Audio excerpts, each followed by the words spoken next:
A cowboy with nothing left gave me everything, said the frontier girl after he stayed.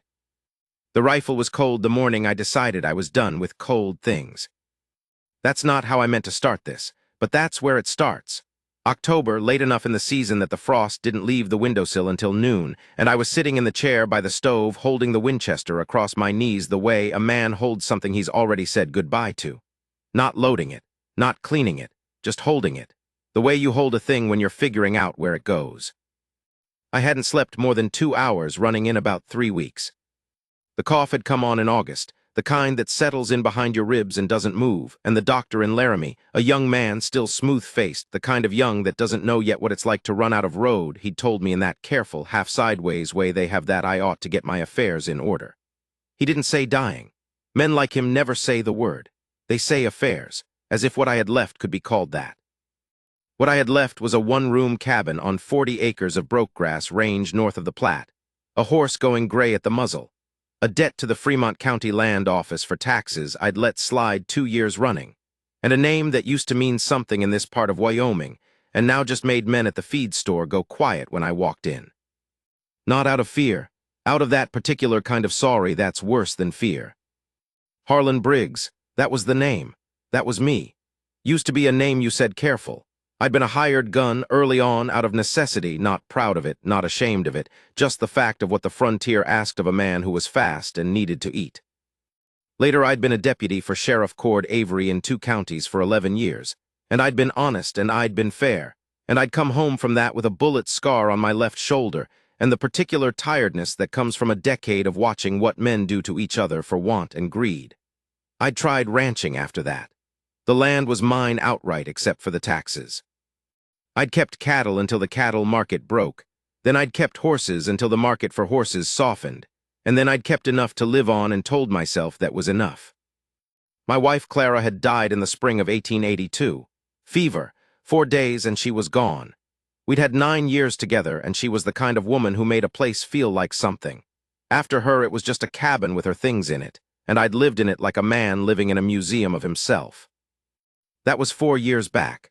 I was 53 years old, and I was sitting in that chair holding the Winchester, and the stove had gone low, and I hadn't gotten up to feed it. That is where Nora Voss found me. I didn't hear her horse. That by itself told me something about the state I was in, because even in my sleep I'd always heard horses. She knocked twice on the door, and when I didn't answer she opened it, which was either brave or foolish or both, and she stood in the doorway with the October light behind her and a covered dish in both hands, and she said, "Mr. Briggs, I brought you a meal. Adeline Hatch said you might need one." I looked at her. She looked at me. At the rifle. At the cold stove. Her face didn't change much, but something moved behind her eyes, and she came inside without being invited and set the dish on the table and went directly to the wood box and found it empty and went outside without a word, and I heard her splitting wood. I sat there for a moment longer. Then I put the rifle down against the wall and stood up. She was at the woodpile in back. She'd found the axe without asking where it was, which meant she'd looked. She split wood with the particular economy of a woman who has done it alone for years. No wasted motion, no grunting after it, just the axe coming down clean. She was 40, maybe 42, somewhere in there. Not tall. Brown hair shot through with early gray that she didn't trouble herself over. She wore a canvas work coat that had belonged to a man. You could tell by the shoulders, and her boots were good ones, Risoled recent. I said, "You don't have to do that." She said without stopping, "I know I don't." I took the axe from her, not to be kind, because I was ashamed of myself, which was a feeling I hadn't had in a while, and it turned out I needed it. Her name was Nora Voss. She'd been widowed 2 years earlier when Frank Voss went through the ice on the Platte crossing his own cattle home. A stupid death, the kind that happens in a moment of not paying attention, and she'd been running his quarter section alone since then, 80 acres south of my line, with a hired hand she couldn't really afford and 2 horses and a small milch cow that she was considering selling. She told me this not that day, but over the following days, because she came back. She came back 3 days later with more food, and stayed to help me patch the east wall of the barn where the boards had warped away from the frame. She worked and I worked, and we didn't talk much, and at the end of it she fed the horses without being asked because she saw they needed it, and then she left. Then 5 days after that she came with a sack of supplies from town, flour, coffee, salt, things I needed, and hadn't gotten because getting to town required an energy I hadn't been finding, and she set them on the table and said, "Don't make me worry about you wasting away out here alone," and left before I could figure out what to say to that. I thought about her between visits. I didn't mean to. It happened the way things happen when you've been alone a long time and someone takes up space in a room when they're there, the kind of space you feel the absence of when they're gone. The cough was still bad. I wasn't telling anyone that. I moved careful in the mornings, kept close to the stove, and did what needed doing and didn't push. I'd made a kind of peace with the idea of the illness, you understand, not gladness, not wanting to go. But a man can run out of the energy it takes to fight against something as big as his own body going wrong. That's where I'd been when she first walked in the door. I'd been in the middle of deciding that fighting was more than I had left in me. She changed the arithmetic on that. Not by saying anything about it. We never spoke directly about the rifle or what she'd seen that morning, not for a long time, but by showing up and expecting me to be present, and by doing it in a way that asked nothing from me but my own presence. That sounds like a small thing. It wasn't small. When everything in you has settled toward quitting, someone expecting you to show up is no small thing. In November, she had trouble with her well. The casing had cracked frost heave, same as what happens up and down every valley in Wyoming every 5 years or so, and the water was coming up silty and tasting of earth. I found out about it when I rode south on a Tuesday to return a fence-pulling tool I'd borrowed from her late husband's shed, one she'd loaned me without a word about it, and I found her hauling water from the creek in 2-gallon cans on a travois behind her horse. I didn't ask her about it. I went home, got my tools, came back, and spent 4 days digging out and relining the casing with clay and fieldstone in the old way. It held. When water came clear again, she just stood there looking at it for a moment, then looked at me and said, "You didn't have to do that." I said, "I know I didn't." She smiled then, not wide, small and real, a smile that stayed behind her eyes after it left her mouth, and it hit me somewhere below the sternum like a fist. I hadn't seen a smile like that in 4 years. We started to talk in that period. Not the polite kind of talk, the kind you make when someone brings you food and you have to say something. The other kind, the kind where you discover someone's actual shape. I learned she'd come west from Illinois with Frank Voss in 1879, that she'd been a schoolteacher in Galesburg before she was a wife, that she missed teaching more than she let on, that she'd taught herself to ride as an adult, and was better at it than she gave herself credit for. I learned she kept a journal, that she read whatever she could find to read, that she had strong opinions about things and stated them plainly when asked and sometimes when not asked. She learned about me. I don't know exactly what she learned because you can't always track what a person takes from the things you say. But she asked questions and she listened to the answers without flinching. And when I told her about the early years, the gun work, she didn't change her face or shift in her chair. She said a man does what the time asks of him, and went back to her coffee, and that was that. December came hard that year. A blue norther rolled in off the mountains the first week, and the temperature dropped to a place where the cold had weight and sound to it. I was moving poorly by then. The cough had settled deeper, something wet in it now that told me the doctor in Laramie had been right.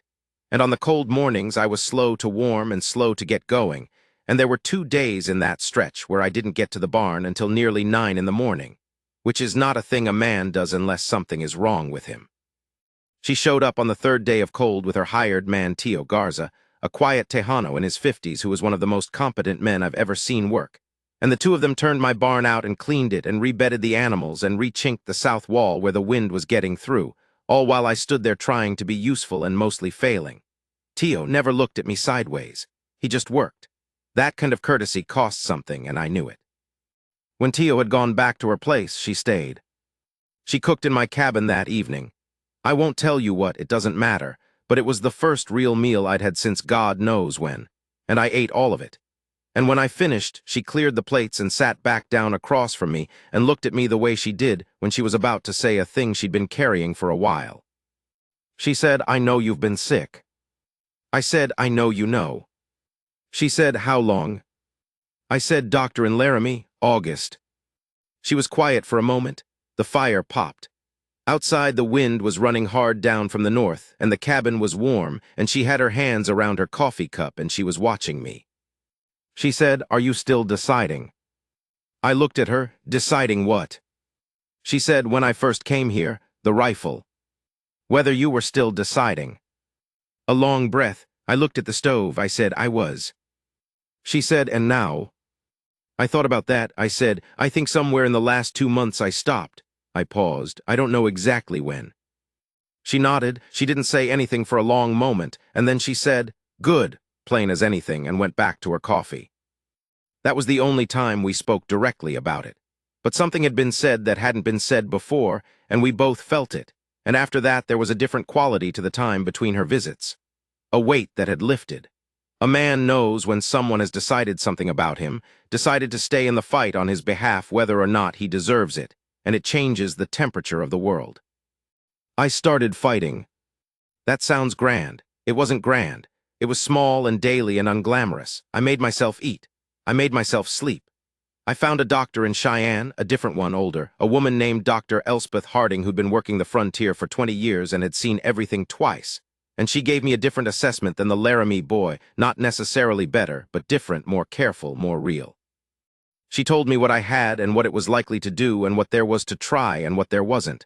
There wasn't a cure. There wasn't likely to be, but there was time, possibly. There was the chance of more time if I didn't hasten the end, if I didn't spend myself down, if I didn't give up. I didn't give up.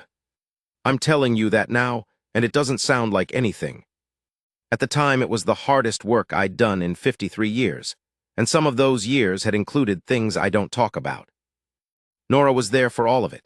Not always present. She had her own land, her own work, her own life, and I wouldn't have wanted her to turn her life into a vigilance over mine, but present in the way that matters. She checked on me and I checked on her. We helped each other with the big seasonal work, haying, fence repair, the moving of cattle in the spring.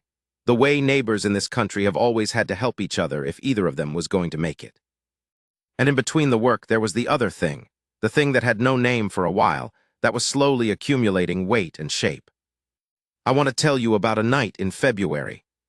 It was February the 11th.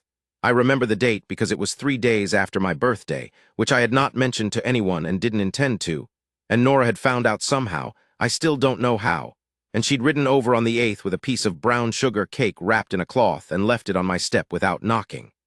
There was a note with it that said only Harlan and then the date, nothing else. I ate the cake sitting on the step in the cold, and I felt something in my chest that had nothing to do with the illness. February the 11th, I rode to her place in the late afternoon, ostensibly because I'd found a gap in the fence on the south line that a coyote had used to get near her chickens, and I fixed the gap, and I went to knock on her door to tell her about it, and the door opened before I knocked. She'd seen me coming from the window. She was standing in the doorway with the lamplight behind her, which put her in that particular warm silhouette that lamplight makes of a person in winter dark, and she said, "Come in, it's cold," and I did. We sat at her table, and she poured coffee, and I told her about the fence, and she thanked me, and we were quiet for a moment in the way we were often quiet together. Not the uncomfortable kind, the full kind, and then she said, "How are you feeling, Harlan?" Truly. I thought about giving the usual answer. I didn't give it. I said, better than I was, some days worse than others, but I'm fighting it. She said, I know you are, I can see it. She said it plain, no decoration, the way she said most things. She was looking right at me when she said it, and the lamplight was in her face, and I thought, I know this is the kind of thing you're not supposed to say out loud, but I'm saying it because it's true. I thought, there it is. That's what being seen feels like. I'd forgotten what it felt like, and now I remembered, and it was almost too much. I said, Nora, I didn't have anything past that. She leaned forward and put her hand over mine on the table. Not a soft thing, her hands were work-hardened and warm, and she put hers over mine with a sureness, like she'd decided to and was doing it, and she looked at me and said, You're a good man, Harlan Briggs. You were always a good man. I need you to know that I know that. I looked at her hand on mine. I looked at her face. I said, I don't know what I did to earn that. She said, You don't have to earn it. It's already true. Outside, the wind was doing what Wyoming wind does in February, low and constant. And inside, there was the sound of the fire and the smell of coffee and her hand warm on mine. And I was 53 years old, and I had a sickness in my chest that might kill me in 2 years or might let me go another 10. And for the first time in a very long time, I cared about the 10. I'm going to be plain about what happened after that. I don't know how to be anything but plain. I asked her in March if she'd considered joining the 2 properties. It wasn't a romantic proposal the way men make in books. I was sitting on her porch with my hat in my hands, and I said, "I've been thinking, and if you were agreeable, it might make practical sense to work these two pieces of land together. More eyes, more hands, more use of the resources." And then I stopped talking because what I was trying to say and what I was actually saying were two very different things, and she could hear it, and she was watching me with that quiet look of hers, and after I stopped talking, she said, "Harlan, ask me what you actually want to ask me." I took a breath. I said, "I'd like to marry you, Nora, if you'd have me. I know what I'm coming to you with. I know I'm sick, and I know I'm old, and I know the odds aren't all on my side. I'm not asking you to take on a sure thing. I'm asking you to take me on knowing what I am." She looked at me for a long moment. Then she said, "I've known what you are since October." She said it evenly, not unkindly. "And here I still am." We were married in April in the courthouse in Rawlins, with Tio Garza and his wife Magdalena as witnesses. No party. No dress. Nora wore her good blue skirt, and I wore the coat I'd had pressed, and we said what needed to be said in front of Judge Hartwell, who was a decent old man who'd known me from my deputy years and shook my hand afterward with both of his. What I want to tell you about is the walk back to the wagon. It was a warm day for April, the kind that Wyoming puts up every now and then to remind you it's capable of it.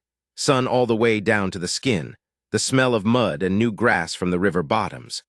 We walked out of the courthouse and down the steps and onto the street, and she took my arm, not waiting for me to offer it.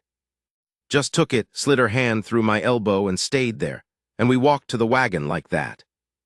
I don't know that I have words for what that was. A man who has been alone in himself for years, who had got to a place where he believed he was done, walking down a main street in the April sun with a good woman's hand in the crook of his arm. I know what I was before that morning. I know what it felt like to be the man with the Winchester in the cold cabin who hadn't built up the fire. And I know what it felt like walking to that wagon. Tio and Magdalena were behind us far enough to give us our quiet, and Nora looked up at me once, that small, real smile of hers, and said nothing, and I said nothing, and we walked. We worked the two properties as one for 3 years before we sold her acreage to a young couple from Nebraska who were just starting out. And with that money, we paid off every debt I had to the land office, and had enough left to sink a proper well and build a second room on the cabin. I got better, not well, not ever fully well, but better, in the way that sometimes happens when the thing in your chest decides to move slow rather than fast. And there have been winters since then where I've gone months without the cough and other winters where it came back hard, and I've learned to accept the difference. The rifle is still there, leaned against the same wall. I don't think about it the way I used to. Nora has never asked me to take it down or move it or do anything about it, which is the kind of respect that only a person who understands something would offer. She understands it. She understands me. That's what I keep coming back to when I think about these years. Not the hardship. There's been hardship. There'll be more. That's the nature of this country and this life. Not even the health of it, whatever time I have or don't have. What I come back to is a morning last fall, early October, almost exactly 4 years from the first time she walked through that door. I was at the woodpile, same axe, splitting wood for the winter. The morning was cold, the first real cold of the season, and the air had that bite to it that tells you what's coming. I was moving slower than I used to. That's the truth of it. But the wood was splitting and the pile was growing and the work was good. And when I stopped to rest a moment, I looked up and Nora was standing on the porch with 2 cups of coffee, watching me. She didn't say anything. She just held out the second cup. I set down the axe and walked to the porch and took the coffee from her hand, and she turned and leaned against the rail, and we stood there together looking out over the land. Our land, both parcels of it gone into one thing now. The grass still golden in the October light before the gray comes and takes it. She said, "Good wood this year." I said, "Should be enough." The coffee was hot, the air was cold. The mountains were blue and white over the western rim of the valley, same as they've always been, same as they'll be long after us. I stood there with that cup in my hand and my wife at my side, and I thought about the man in the chair and the cold stove and the decision he'd been in the middle of making, and I thought, I'm glad you put the rifle down, Harlan. I'm glad you let her in. That's the whole of it. A cowboy with nothing left gave me everything. She said that. Nora said that to Magdalena Garza once, not knowing I could hear her, standing in the kitchen of the Garza place after Sunday supper. I was out on the porch and the window was cracked and her voice came through it easy and clear in that way voices do on a still night. She said it like it was the simplest thing. The plainest fact, a cowboy with nothing left gave me everything. I've thought about that more than I can account for, because the way I remember it, it was the other way around. It was her that came in from the cold. It was her that picked up the axe. It was her that put her hand on mine on the table in the lamplight and said, "You're a good man, Harlan Briggs," and said it like she'd already decided it was true and wasn't up for argument about it. I didn't give her anything she didn't already have. I stayed. Somewhere in those months I stopped quitting and started staying, and that's the thing she was talking about, I think. She was saying that a man who stays, who fights when he's out of reasons, who works when he's down to his last inch, that man gave her something. All right, maybe she's right, maybe that's the gift. I just know what I have now, and what I didn't have then, and what the difference is. The difference is her, standing on that porch, holding out the second cup.